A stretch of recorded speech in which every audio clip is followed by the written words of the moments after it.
Welcome to the Kolbecast, episode 91. Thank you for joining us. Today, Kolbe teachers Mrs. Chrissy Almanzar and Mr. Nicholas Senz join us to discuss Kolbe's new online World Religions class. We discuss this new elective and how it gives the students the opportunity to explore the different religions from throughout the world, from Hinduism to Shintoism to the Abrahamic faiths. In this class, the students will learn how these religions differ from and are similar to our Catholic faith. We hope that you'll enjoy hearing about this marvelous new opportunity for Kolbe students.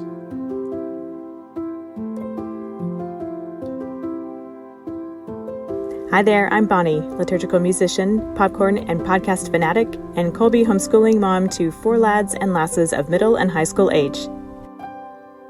And this is Stephen, homeschooling father of 5 and director of development for Kolbe Academy.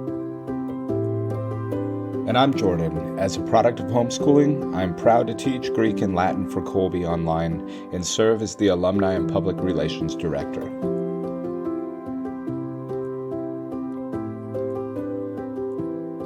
As enrollment season continues, Kolbe students have an impressive array of courses to choose from for next school year, including a few new ones in the catalog.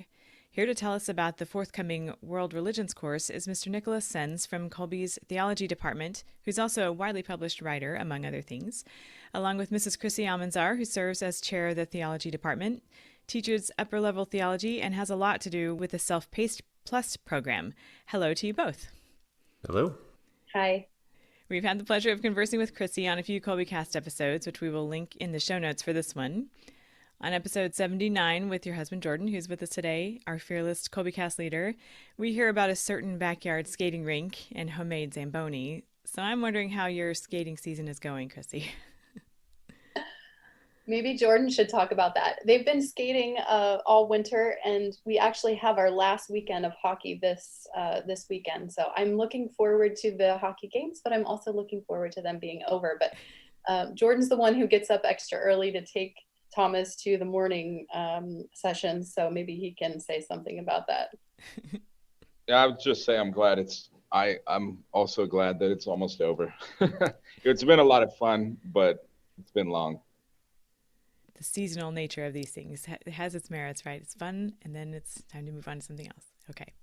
Well, in the show notes of episode 86, The Rivendell of the Newman Guide with Dr. Ryan Messmore of Magdalen College, there's a link to a picture of the Zamboni in action, and I'll have a link to that in the notes as well.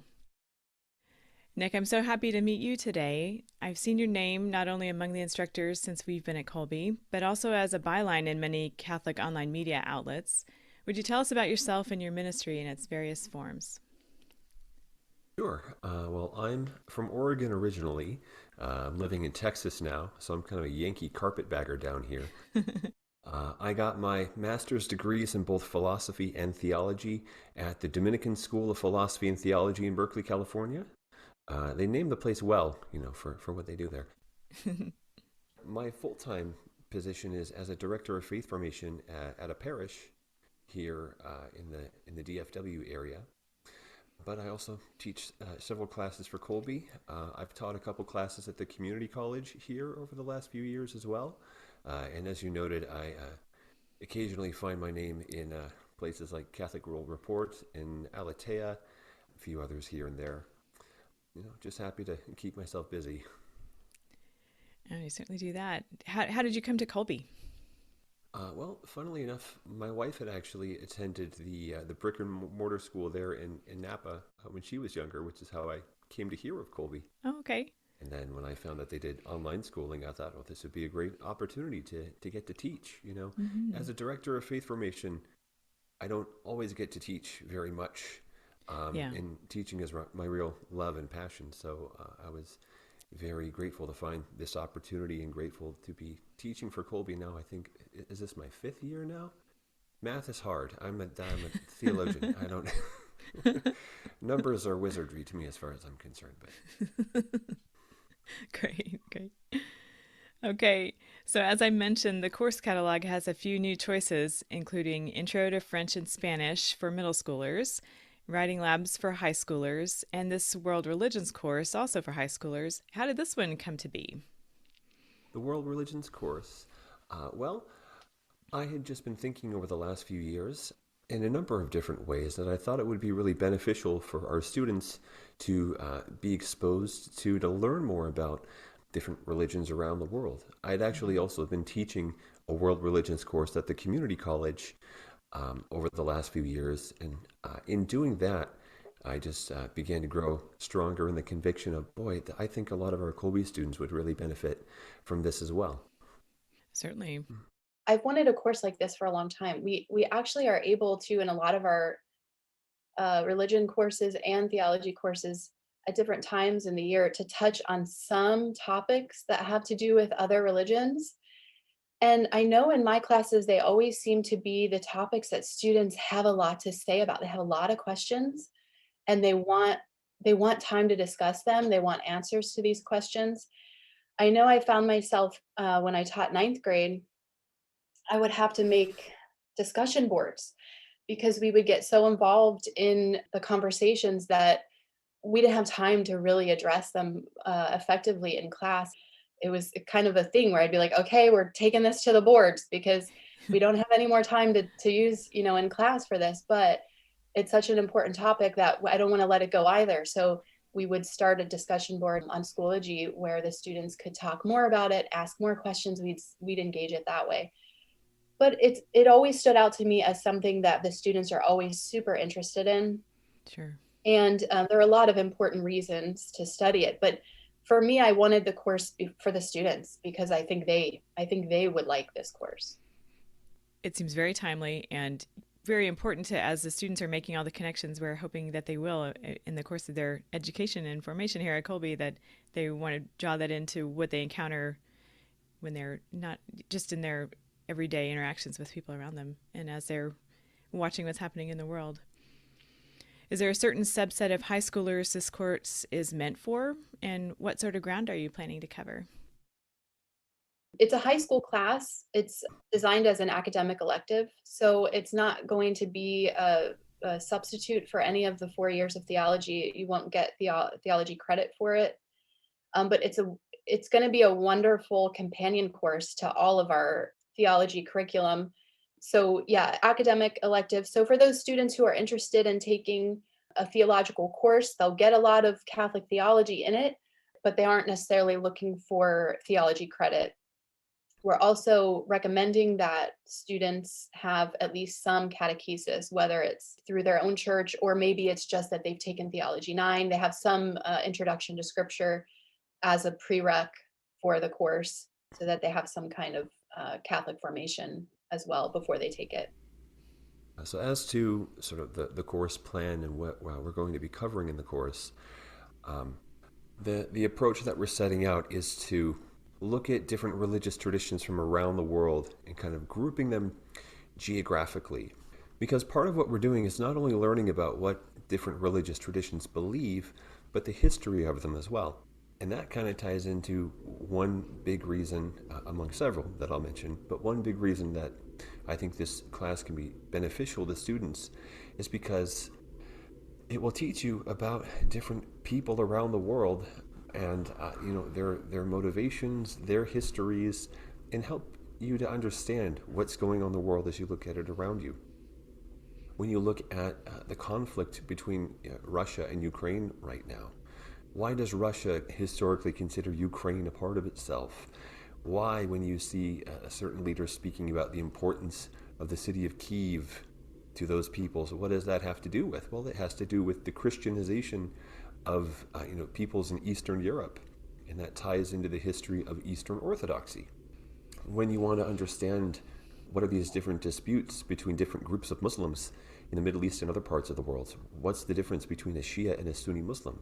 Understanding that will help you to understand those histories and those conflicts going on in the world. So, in the first part of the course, we'll be looking at, and all of this advice, I may tweak it a little bit between now and when we end up doing it this fall.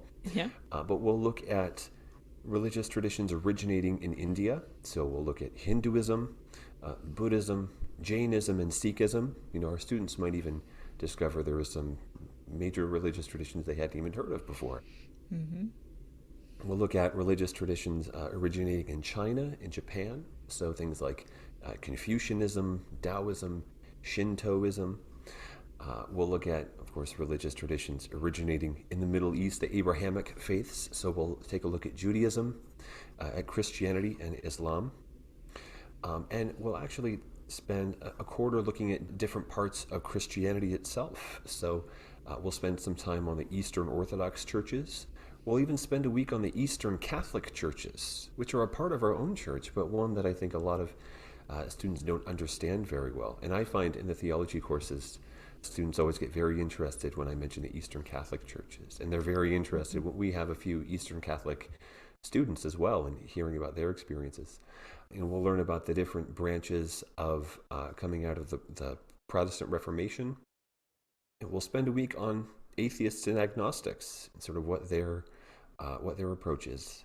And with each of these traditions, we're not only going to learn about those religious traditions and what they believe, but do kind of a compare and contrast. So in these different areas regarding who is God, how ought we to live, etc., and so forth, we'll compare. What does this tradition say? What does the Catholic tradition say? What does the Catholic Church teach? Whereas, we as Catholics have the fullness of the truth, right? The benefit of divine revelation and the guidance of the magisterium.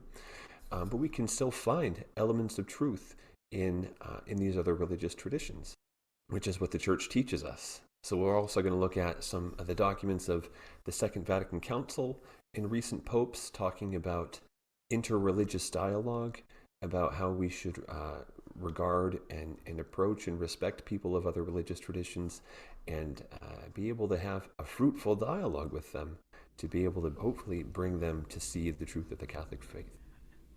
It sounds fantastic, and this is exactly what I was hoping to find out when I heard about this course. It sounds like just a thing to complement so many of the other courses our students take to go into whatever interactions they have going forth from Colby, and even while they're still high school students.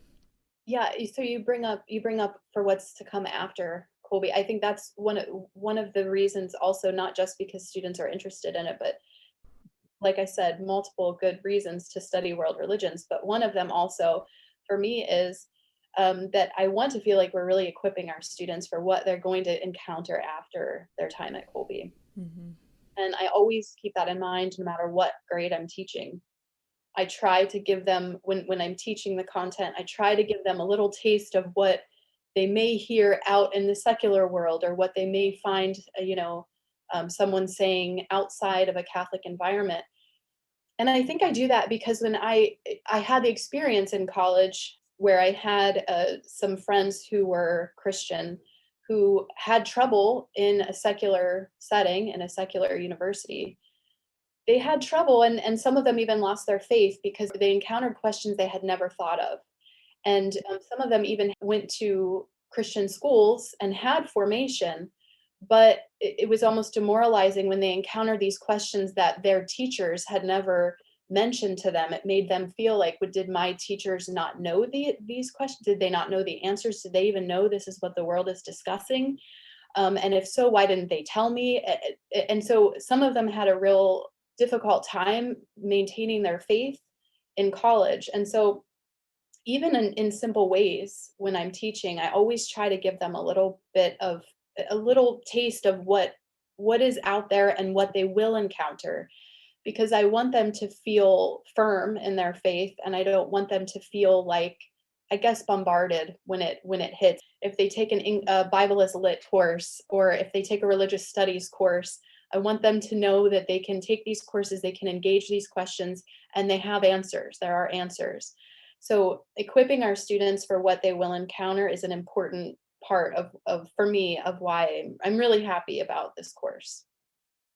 Because we're all from this very strong Christian culture. I mean, maybe post-Christian now, possibly, but still, I mean, it's part of all of our lives. It's part, I mean, like you're saying, it's like you don't even know there's something else. Sometimes you don't even know there's something else outside of that. So I agree that it's wonderful to kind of know, here are the origins. Here's where, like you're saying, even historically, here's where these other religions started, and when they started, and how they started, and what they say, because, especially after 9/11, when we're hearing about all the different Islam and the different, it was just confusing. I knew nothing about any of that, or even, basing it, like you're saying, on from Abraham and those connections. So yeah, I think this would be wonderful. Well, I was going to add that, even if you do attend a Catholic college, there are still non-believers, non-Catholics, or students of other religions who go to Catholic colleges, and some of them have very strong ideas about why they are not Catholic. And so they will encounter it. Our students will, if they haven't already. Many of them have already, but if they haven't, they will certainly encounter it. And it may not be through their instructors, it may be through the students, but I would hate for them to feel like, they learned all this Catholic theology in high school, but didn't really feel like they learned how to be a faithful Catholic in our world today in the US. So that's always on my mind when I'm teaching. I think that in a way this course dovetails nicely with Theology 11. In Theology 11, we spend a quarter. Theology 11 overall, a big part of it is apologetics, about being able to defend the faith, to answer kind of commonly asked questions about the Catholic faith, and to have a good, solid, reasonable response for them.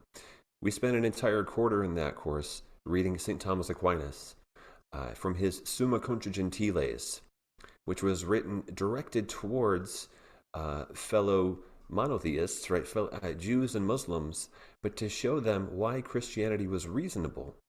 For him to be able to do that, he had to be very familiar with Judaism and Islam. And so you see him referring to the beliefs of Jews and Muslims, the writings of Jewish and Muslim theologians and philosophers. And this is St. Thomas's approach throughout his writings. In the Summa Theologiae, which is his handbook, his beginner's handbook of theology, that's 5 volumes. My students love that when I pull it off of the shelf and I show them these 5 books. This is your beginner's handbook. But in the kind of question, objection, response kind of format that he's writing in there, he considers the strongest counter arguments to all different teachings and aspects of the Catholic faith. He considers those counter arguments and he responds to them. And that's something that I really want to equip our students with, is you need to be familiar with the other ideas out there so that you know how to respond to them, so that you can have a firm foothold on your faith and not be shaken when a question comes up. So that's another big part of what I want to do in this course, is to be able to show, just because there are different ideas out there, it doesn't mean that there isn't a truth. Sometimes you'll hear people say, well, the fact that there are all of these different religions out there, that must mean that they're all false, which is a silly conclusion to draw. If there are many different ideas of who God is, that doesn't mean there's no God. It means there might be some disagreement amongst these different peoples. But wouldn't that suggest more strongly that there is a God, and there's just some dispute about who he is or what he wants? And that's where we have the benefit of the divine revelation in the Catholic faith, in the guidance of the magisterium. So these are the kinds of things that I want our students to be introduced to and to wrestle with in a class, in the context of our Catholic school, where they're not just going to have these questions and not know where to turn for an answer, but to be able to think them through together and find the answers that they're looking for. One of the things why I think this will be good for especially kids this age, students this age, is when I was in graduate school, I majored in religious studies, and one of the most surprising things to me was the large amount of religiousness that I grew up with that I thought had been unique. But you find certain things in other religions. But what it did for me, though, was it helped narrow down what is truly unique. And eventually, it was a big part of my becoming Catholic, was going through this and sort of seeing the things that I had grown up with in my own tradition being represented by other other religions. So for example, I'll just say the big one, there's a big religious studies term for it called collective effervescence, which what it means is it's the feeling you get in a large crowd, and this sort of feeling of being overwhelmed, which in my evangelical tradition, that was a big part of it. Like this feeling, how could this feeling be wrong? And then when you start learning about like Islam, when they make their pilgrimages and things, and testimonies of people having this feeling, I realized that's a feeling. That's a feeling. That's not, it doesn't make uniqueness. Other people are experiencing it in other traditions. So it really pared down what is actually unique. And I think to be able to understand that and then articulate it is really valuable for students. And I wish I would have had something like that when I was younger, rather than finding it in my 20s. I'm glad you said that, Nick, that this dovetails nicely with Theology 11, because it's funny, as I was like reading through the text, I was thinking, this is perfect with Theology 9, and this just works so well with Theology 12. And this, so I'm glad it works well with the others too. But the thing that the text does really well is it presents the practices of these religious traditions. So when in Theology 11, the students are equipped with the theological reasons for some of the teachings of the church and how to kind of have these discussions with people, non-believers and people of other faiths, the text does a good job of showing what the beliefs are, but also showing what that expression looks like and what the practices are. So then there becomes a really important practical application for this kind of a class, because then you see the other religious traditions playing out. You see it before your eyes, and then you are able to kind of look at our own traditions and what our practice looks like. And so I like that there's this element of not just the faith and what the beliefs are of religions, but also the practice of these religions. Because when we narrow it down to that we're people and this is what people do, then we kind of have a little bit of a sort of level playing field to interact on. We're all people, we're all trying to interact in our own way with God. But anyhow, the practical element, I think, is going to be really beneficial for students, because we live in an increasingly intercultural world, and we see these different faiths playing out before our eyes. It's good for us to understand the differences between how they express their religious beliefs, and then we can look at how we express ours. Yeah, I think I'm thinking back on my experience of teaching the world religions course at the college level, and how the students are always fascinated to see these kind of similar themes coming up again and again in the different religious traditions. That so many have a notion of sacrifice, that so many have periods of the year where they're fasting, or different times of the year where they're fasting, that there is a lot more agreement on morality and codes of behavior. So we can look at that from a Catholic perspective and see, yes, God has implanted in every human being the desire for himself. And now that, through the course of human history and the vicissitudes of history, ends up getting expressed in different places around the world. But again, those commonalities should all point us, they're all pointing in a certain direction.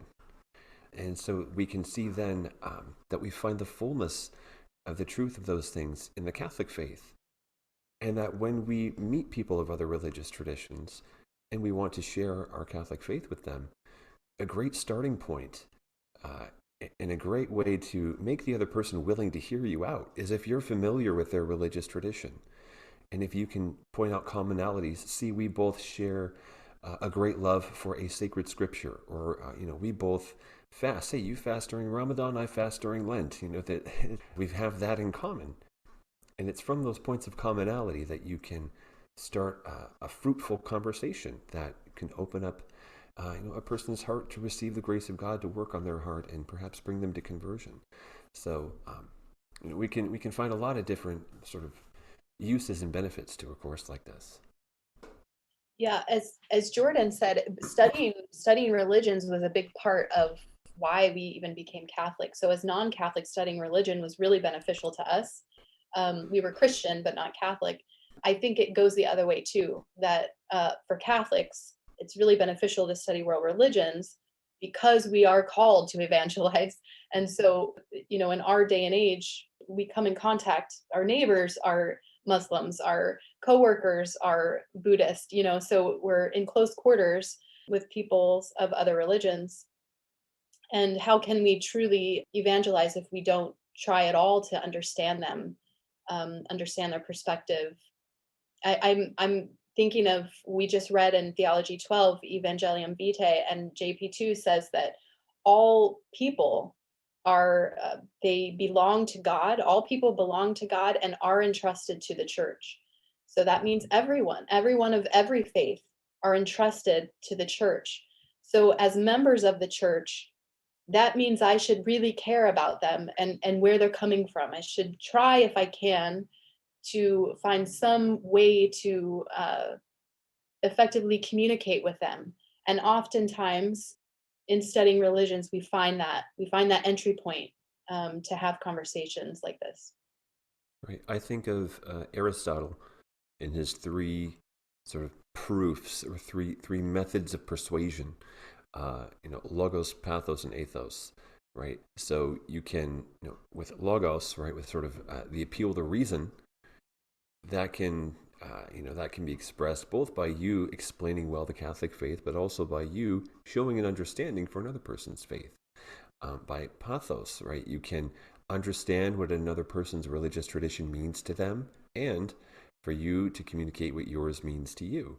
And same with ethos, then, where that comes in, where you express your own practice of faith and show how the Christian faith brings you joy and brings you fulfillment and happiness. But again, this all can be benefited by having a greater understanding of different religious traditions from around the world.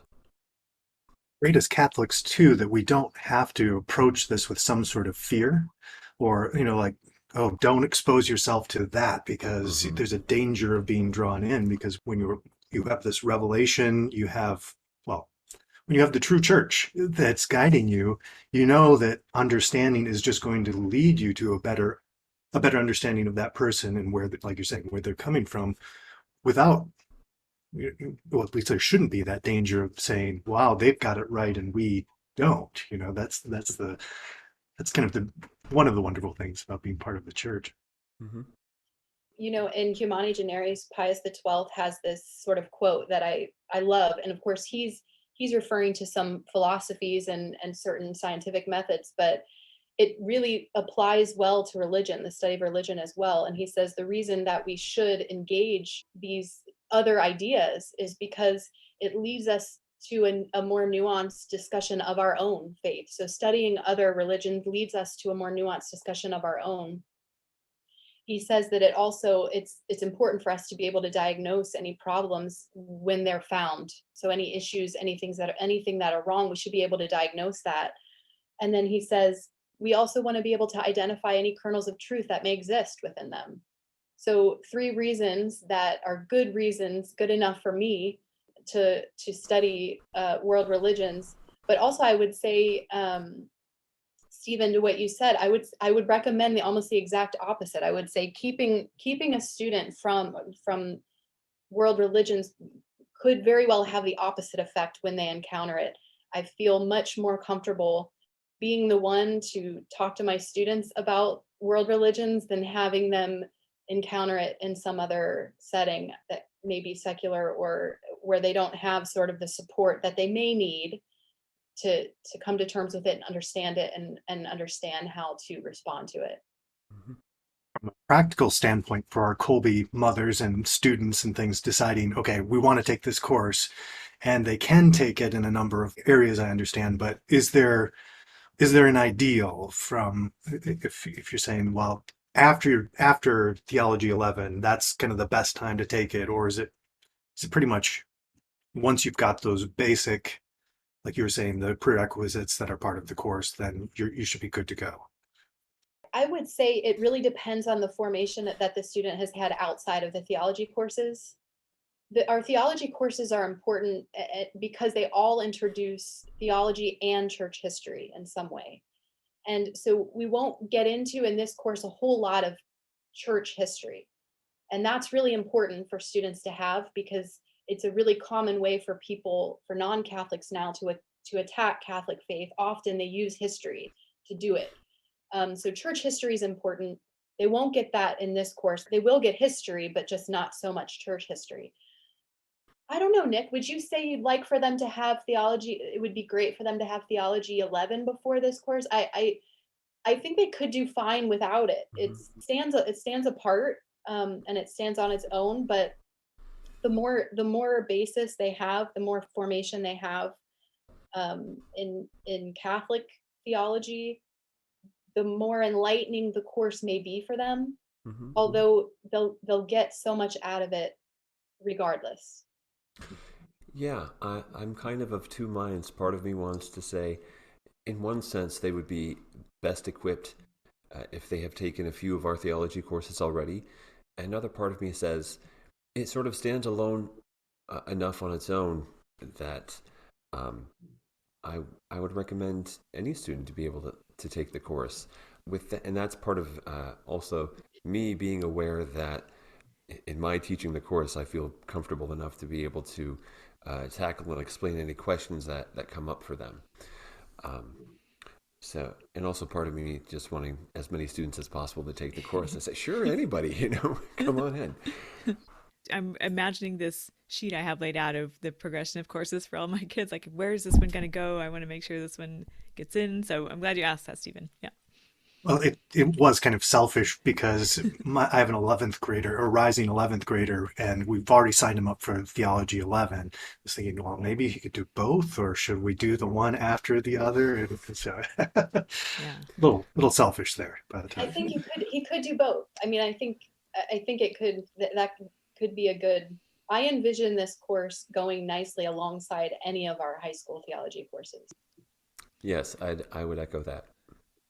I really appreciate the attention that you have paid, or the highlights you have drawn to the approach you're taking of, we respect the God-given dignity of every person. We approach them with that respect. So bringing that as among the things to the conversation, to the understanding of where the people are coming from, and that has to go so far in interacting with them.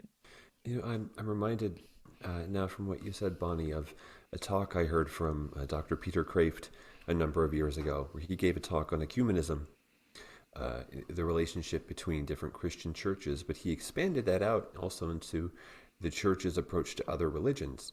And the way he put it was that we can draw people of other faiths into the Catholic faith if we help them to see that what they value in their own tradition can be found in its fullness in the Catholic faith. That a Muslim realizes, in a sense, he can be the best kind of Muslim, that he is worshiping the one God, which is kind of the emphasis in Islam, when he best understands who that one God is, revealed as a triune communion of persons. That someone from a Protestant tradition who has a great love for the Word of God, when they see that Catholics do revere the Word of God as they do the body of the Lord, as the Second Vatican Council taught in Dei Verbum.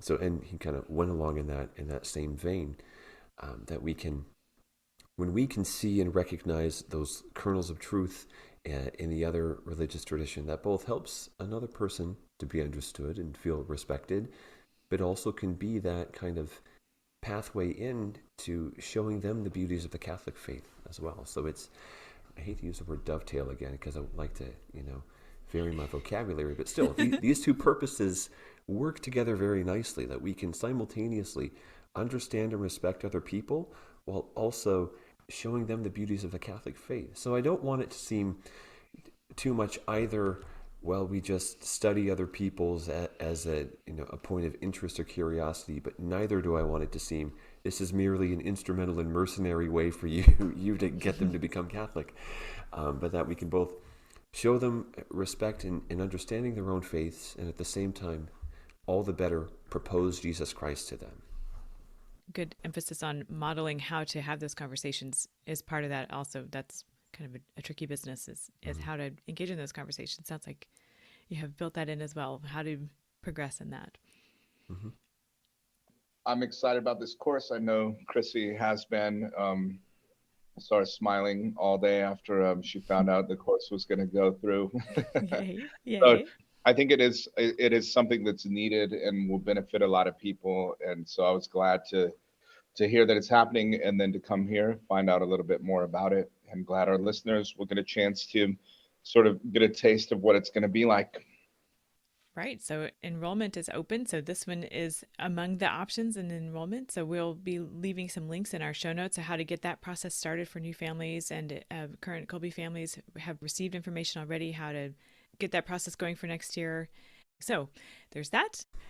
Speaking to a point you referenced earlier, Nick, about the present situation with Russia and Ukraine, two of our Colby instructors, Mrs. Prudlow and Mrs. Hayes, put together a presentation on that situation, and we have a link to that in our show notes. It's about 20 or so minutes long, very helpful, and it's for families, so students and parents both to watch together, and so look for that. Are there final thoughts or resources or recommendations you'd have for parents of students enrolling in this course or looking to understand this better themselves? I think that it could be a great opportunity for families to learn together.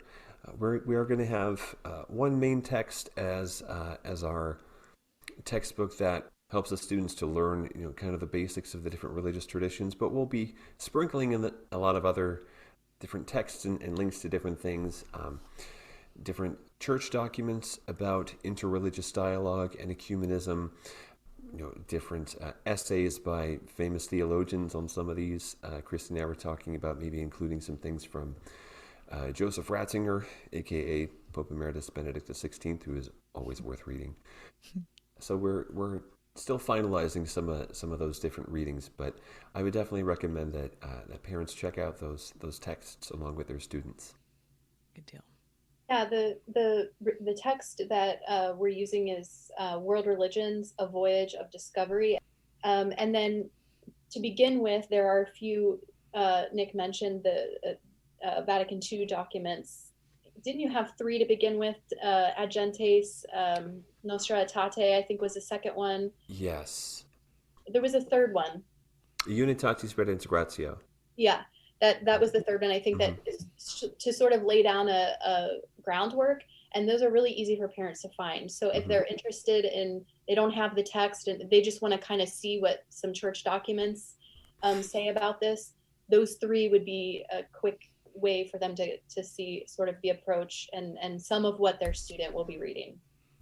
And they're short, so that always helps too.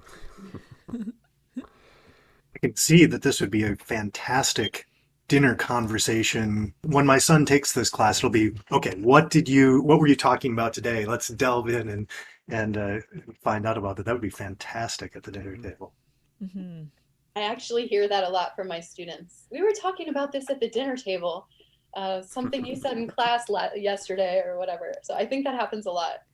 That's great.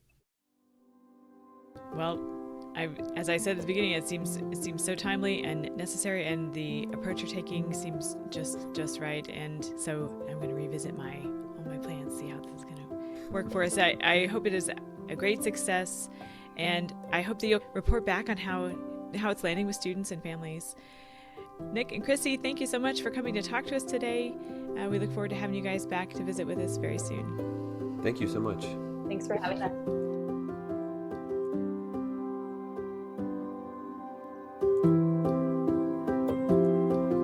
Subscribe to the Colby Cast on your favorite podcast app so that you don't miss an episode. And let us know how we're doing by leaving a rating or a review. And as always, feel free to email us at podcast@kolbe.org. Mary, our Mother, pray for us. St. Maximilian Kolbe, pray for us. Ad Maiorem Dei Gloriam.